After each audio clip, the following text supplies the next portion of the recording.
Radio, a constantly changing art form. Marconi. Lakehurst, New Jersey. Oh, the humanity. The Mercury Theater. This is Orson Welles, ladies and gentlemen. The New World Order. Hi, this is Casey Kasem. From that first broadcast, a medium that has been pruned, honed, trimmed, winnowed, bonsai, pruned, and deposited here today, ready to be moistened with the watering can of evolutionary dew. This is the Dennis Miller Show.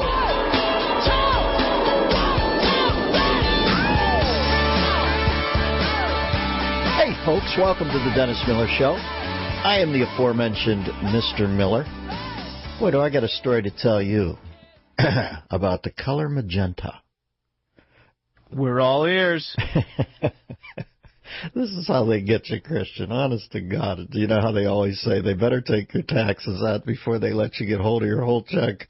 Because if you see what you make and what they take, you're never going to send it in. You know, they'd have a people's revolution on their hands. Right. That's what they do with the copier faxes now. So you keep getting this thing that says your ink is low and it's magenta. You have to replace it.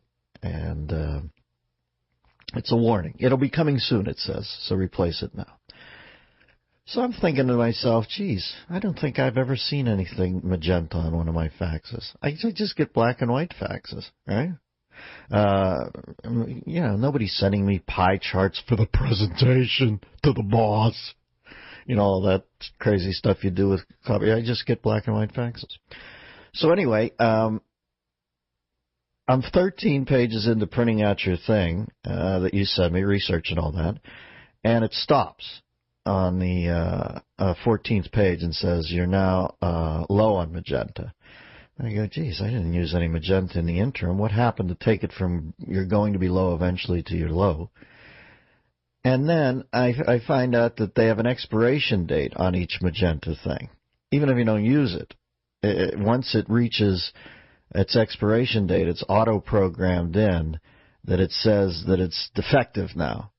So it stops your fax 13 through. So I go to start your fax again after replacing the magenta, which I don't use, and it starts at number 1 again and prints it all out. You think we're not screwed on a million ways we don't even know about? That low means past the time date, means they set the time date, means if you don't adhere to their thing to do it earlier and wait another week, means it'll stop in the middle of a fax that doesn't have any magenta in it, and unless you replace it, it won't start. It says error, error, error, error. You go get the magenta, put it in, and it starts from the first one again.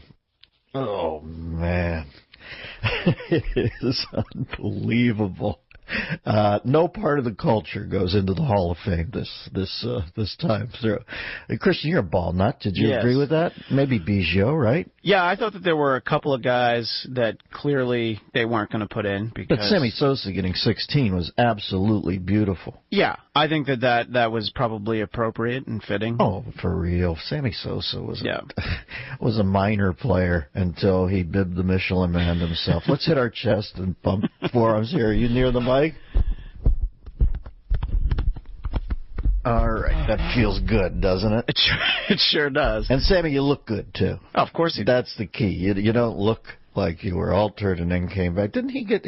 Wasn't Sammy the guy who also got the pigmentation treatments? I believe he did, yes. And he was once found with cork in his bat, so he kind of covers the whole gamut. Oh, to be that comfortable with yourself, Sammy. Sammy. All right. 866-509-RANT, the phone number. What's happening this hour? In our next segment, San Francisco Chronicle columnist Deborah Saunders will tell us why she thinks Chuck Hagel is a choice designed to irritate the GOP. All right. No guff, Dick Tracy. Where'd you leave your squad car? Listen, it's on. There's a culture war going on. You know how I know? Even a guy who's in the tent and dining out to the tune of $5 to $6 million a year knows that it's so bad that he's having to say stuff. You think Joe Scarborough wants to light up Mika Brzezinski? You think he doesn't realize that for years he lit people up and he didn't make a dime, and all of a sudden he still has the worst ratings, but he gets to sit there with this Nimrod who's important to the cocktail circuit and pretend that she's a genius, and all of a sudden he's making $5 million? Do you not know that it has to be a complete careened on a flume of agitation and irritation that the president's not backed off, even after he's won another one that he didn't deserve, that he is now wading in the Mika Brzezinski on the air and risking it all? Oh man, we got to get to that too. Then nationally syndicated columnist, Fox News analyst Charles Krauthammer will tell us how 213 has been the return of the real Obama. Take phone calls, 866-509-7268. Soup of the day is lemon rice soup with turkey. And it's brought to you by Samuel Adams. Step up your own game. All right. Saunders, Krauthammer, Soup of the Day, Dennis Miller. Right back.